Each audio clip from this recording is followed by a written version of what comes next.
자, 우리 파도 주주 여러분들 반갑습니다. 새로운 또 한 주가 시작이 됐고, 날씨가 굉장히 추워졌습니다.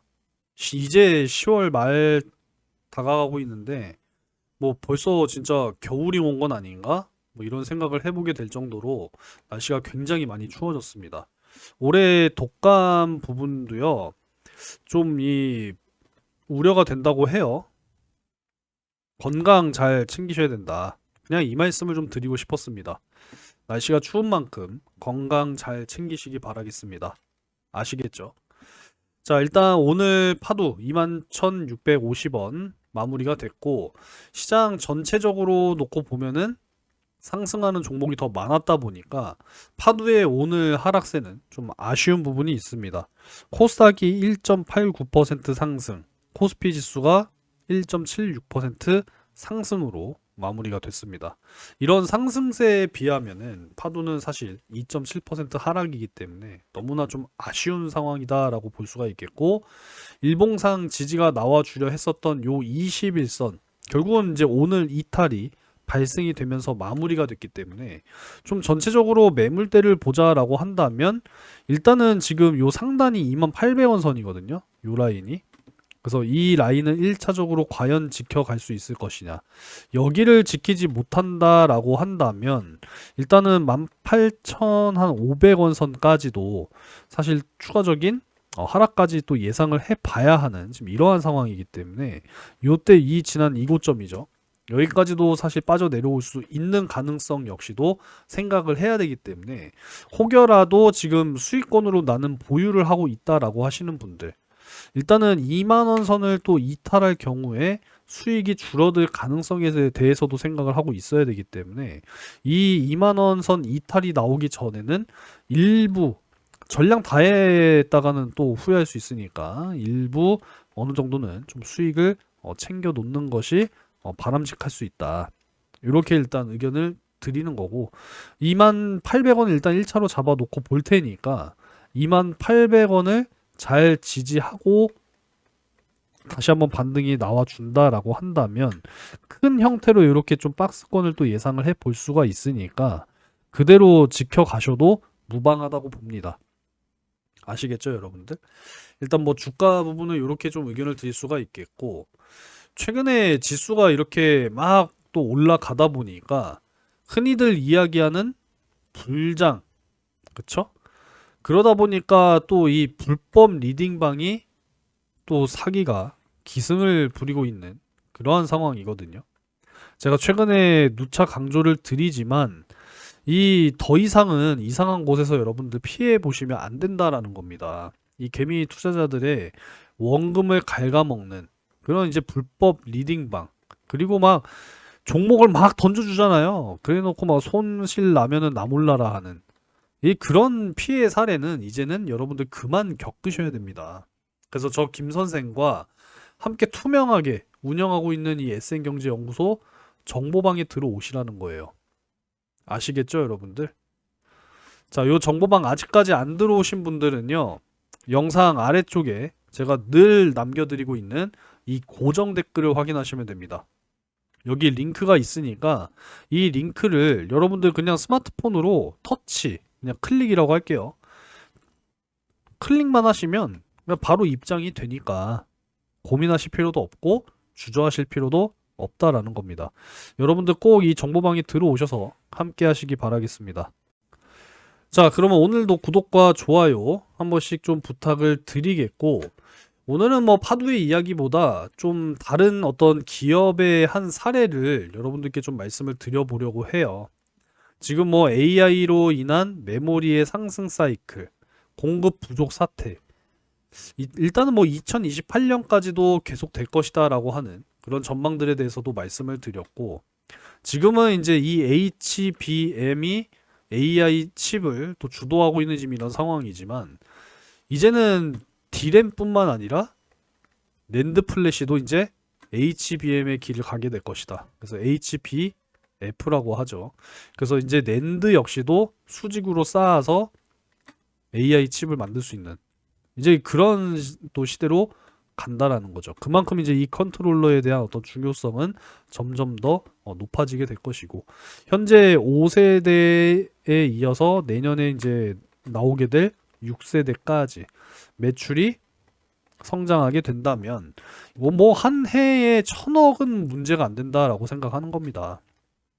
올해 1,000억, 내년에는 더 큰 실적 성장을 보여주리라 생각하고 있다라는 거죠. 그리고 앞으로 뭐 CXL 시장, 그리고 자회사 이음에 혹여라도 뭐 나스닥 상장 이슈 이런 것들 발생되면 그때는 뭐 진짜 뭐 폭등할 수 있다라는 거는 뭐 여러분들도 익히 잘 알고 계실 거라고 생각합니다.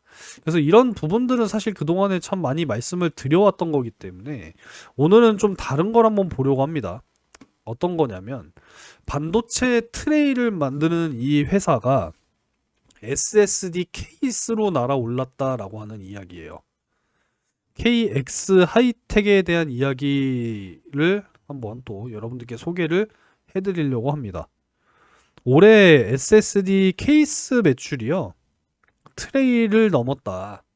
그 삼성전자와 SK 하이닉스 등이 고객사다라고 이야기를 하고 있습니다.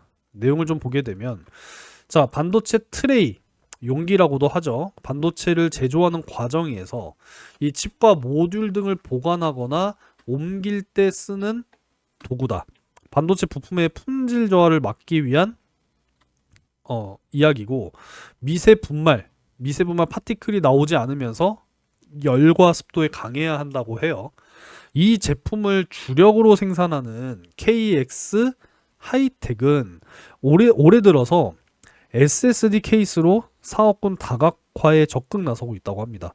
이 트레이 시장의 약 33%를 점유를 한 이 회사가 이 고성능 칩이 나오면서 수요가 줄어드는 위기를 맞았다라고 해요. 자, 그런데 상황이 좀 반전이 됐다는 이야기겠죠. 자, 소량의 칩만으로도 메모리 용량을 충분히 확보할 수 있다 보니까 트레이 시장이 장기적으로 성장하기는 어렵다라고 판단하다 보니까 최근에 떠오르는 SSD 케이스 사업으로 꾸준히 우상향하기 위한 기초 체력을 키우겠다라고 전략을 이야기했다라는 겁니다. 내용을 또 추가적으로 보면, 자, 플래시 메모리를 보호할 때 쓰이는 이 SSD 케이스는 다이캐스팅과 샌딩, 아노다이징 등 8가지 공정을 거쳐 만들어지는데 미세먼지보다 작은 흠집이나 얼룩에도 파티클이 생길 수가 있기 때문에 각 공정을 엄격하게 관리해야 한다라는 겁니다. 이거 잘못되면 이제 수율에 또 문제가 생기는 부분이 되겠죠. 자, 그래서 이 SSD 케이스는 기존 주력 제품인 플라스틱 트레이보다 진입 장벽이 높고 가격이 최소 2배 높은 고부가 가치 제품이다. 그래서 발열이 심한 SSD의 단점을 보완하기 위해서 열 방출을 고려한 케이스 수요가 꾸준히 지금 늘어나고 있다라고 이야기하고 있습니다. 이 발열에 대한 문제가 사실 지금 AI 칩에서도 굉장히 좀 이슈가 심하죠. 이 발열을 또 냉각시켜주는 데에 어마어마한 또 전력을 결국은 또 사용을 해야 되고, 그러니까 결국 이게 톱니바퀴처럼 참 맞물리는 겁니다. 그래서 이러한 케이스가 수요가 늘어나고 있대요. 그 이유는 뭐겠습니까? 그만큼 이제 이 SSD가 AI 시대에 있어서 확실하게 또 시장이 커지고 있다. 이렇게 우리가 또 이해를 할 수가 있겠죠. 성과가 올해부터 두드러지게 나타나고 있다고 해요. 전체 매출 28%를 차지했던 케이스 사업이 39%까지 늘어났다라고 하고, 기존의 트레이 사업을 처음으로 제쳤다라고 합니다. 수주 성과를 발판 삼아서 공급처도 조금씩 늘려가고 있대요. 그만큼 지금 이 SSD의 어떤 수요 성장과 함께 급부상으로 인해서 메모리뿐만 아니라 결국은 이렇게 또 소부장 기업들 역시도 살아나고 있다라는 것을 뜻한다라는 겁니다. 그래서 이 설비도 늘려서요, 기존 생산 능력도 2배로 끌어올렸다라고 합니다. 그쵸?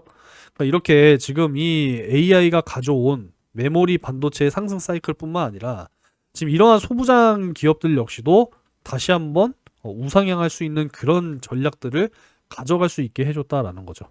그래서 이런 거를 좀 실사례로 봤을 때 우리가 앞으로도 좀 꾸준하게 기대를 하면서 갈 수 있는 그런 내용이지 않을까. 그래서 이제 오늘 한번 또 가지고 와봤습니다. 아니, 파도 이야기하면서 왜 딴 회사 이야기를 해? 라고 하시는 분들도 계시겠지만, 제가 뭐 파도만큼은 여러분들 오랫동안 찍어온 거 아시잖아요. 그죠?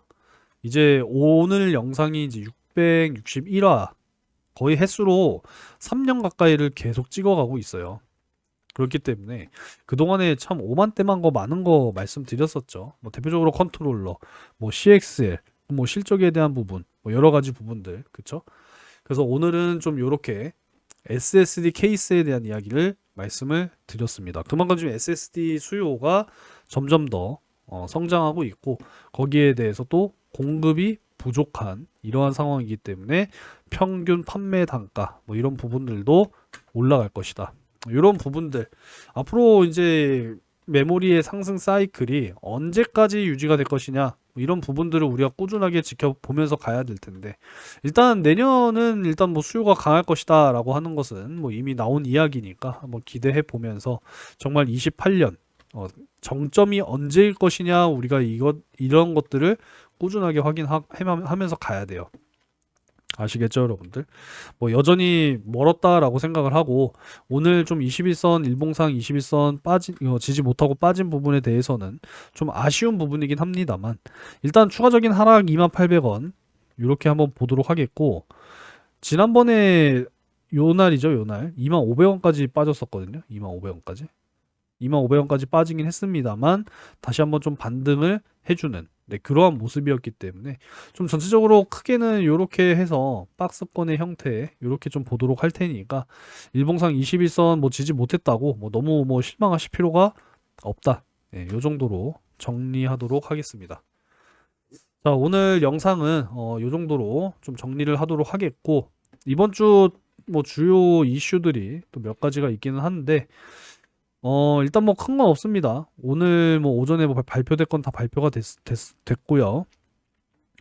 그리고 뭐 연준 또 뭐 혁신회의 그리고 테슬라 실적 있네요. 나머지는 뭐 큰 거 없으니까 이제 요 소비자 물가지수 그쵸? 금요일날 소비자 물가지수 미국 또 발표가 있으니까 한번 또 지켜보면서 대응하도록 하겠습니다. 아무쪼록 날씨가 많이 추워져서 여러분들 건강관리 진짜 잘 하셔야겠습니다. 독감도 올해는 좀 비상이라고 하는 그런 이야기를 제가 들은 것 같은데 아무쪼록 뭐 독감 접종을 하셔야 하는 어르신 분들께서는 꼭 독감 접종하시고 건강관리 뭐 누구나 다 해야 되는 거니까 잘 하셨으면 좋겠습니다. 자, 오늘도 영상 시청 감사드리겠고 내일은 다시 한번 반등 나와주는 모습 한번 좀 기대를 해보면서 마무리하도록 하겠습니다. 구독과 좋아요 한 번씩 꼭 좀 부탁드리겠습니다.